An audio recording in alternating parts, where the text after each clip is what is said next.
So obviously when you're going through a close or the finalisation stage of a project, you go through a final review. You'd need to go through and have a look at the full contract and the original requirements that you had, and make sure that everything you had itemised was done in full prior to you actually signing it off. Now I'll go back to the example I gave on one of the first nights at our local school, and I won't use the name, Scott knows it, where they built a swimming pool. I think it was what it meant to be 25 metres. Yeah, and it was 24.5 metres. So, and this was actually the finished swimming pool with all the bells and whistles and paint and all the, so I know pool water, yeah, the whole thing, and nobody actually checked that it was to the right spec. So I presume what they did was they dug the hole and they actually you know, you use the dumpy levels, whatever, and they got all sizes, but they didn't actually cater for the concrete and the walls and the tiling and everything else. So So it's a really big issue. Don't think anything is too silly to check, because it's not.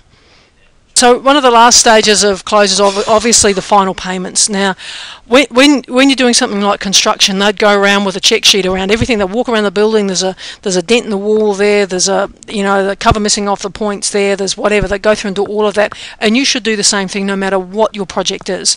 You should make sure that everything that they have stated in the contract is going to be provided has been provided to the nth detail. Because once you've made that final payment, you'll never get that opportunity to do it again, unless in the contract you have a maintenance statement or a callback period or something like that, so that if something goes wrong with what they've done over a certain period of time, you can call them back. A warranty period or something like that, depending on what sort of contract it is. And of course, in the last finalisation stage, I keep talking about this, your lessons learnt. So from procurement, you would actually be writing in that lessons learnt, or submitting that as part of the last workshop. You'll be going through and saying, okay, well, we found that we did this and this and this, and it worked really well, and we did this thing here, and it didn't work well at all, and this supplier was fantastic, but that supplier wasn't, and blah blah. And so that information gets fed back to the company, and also gets used when you go and do the next project, which might be of a similar nature, now or in the future. One of the things that I'll be getting you to do in your assignment is around the retention and management of signed documents. And the reason I'm harping on about this one, as I have in other subjects, is because I've seen it go really bad in other companies, where you've actually got a document that's been signed by parties. It's a contract or a subcontract agreement of some sort, and 2 or 3 years down the track it goes to go to court over something, and no one can find the original contract.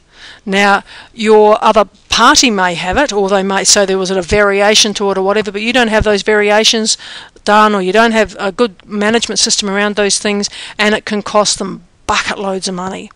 So I'll be really hot on your case about managing the signed documents and making sure that you've got these listed and recorded.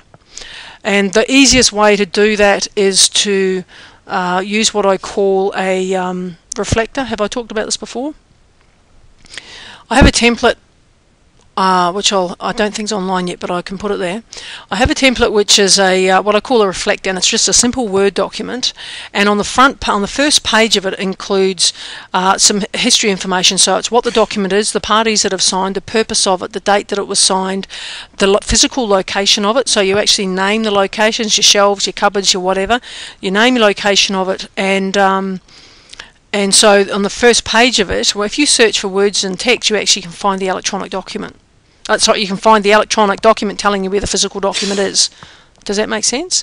So you normally, if you've got folders worth of information, unless somebody's typed this massive index, you'll never be able to find electronically what's in those folders. So you use a reflector, and it reflects the actual position and information contained in that signed document. And then what you can choose to do is you scan it and you put it in the subsequent pages of that document. So even in the worst case scenario, when you can't find the original, you then have your policy of the organisation is that after 2 years you destroy this and this, and we maintain an electronic version. If you ever go to court, oh, I'm sorry Mr. Judge or Mrs. Judge, our policy is that we only maintain electronic documents after the course of blah blah, here it is. And that will stand up in court.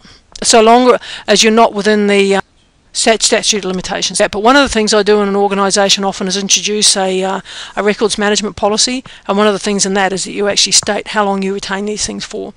And it's not how long you retain it, it's actually when you destroy it. Because quite often, if you do go to court in the long-term future, you can say, and I can send you an article on this that was written by a legal counsel. If you say our policy, Mr. Judge, is to destroy documents of this nature after 2 years because it's not affected by the statute of limitations, and we're now 2 years and 3 months, so we don't have anything online anymore, and that's to your advantage then. But if one person keeps one document in an email somewhere, then you've got to supply it, even if it's not. Even if you are not part of the transaction. So for example, there's two people that are arguing about something and you got copied in on an email, even if you're not party to that, you've got to spend your time, money and energy actually digging that up, sending the person to court, doing whatever it is if you get subpoenaed for it. You've just got to do it, and no one's going to pay for it bar you unless you actually claim costs. So having the intentional destruction of documents is as important as having the intentional retention of those documents for a certain period of time. If you've actually got contracts you don't understand, don't be afraid to ask for them to be interpreted in writing for you to use, because that's fair and valid. And obviously after you've actually got your contracts in place and you understand the contents, you need to manage your DIFOT, and you need to understand what your formal process is around managing your delivery and stick to it.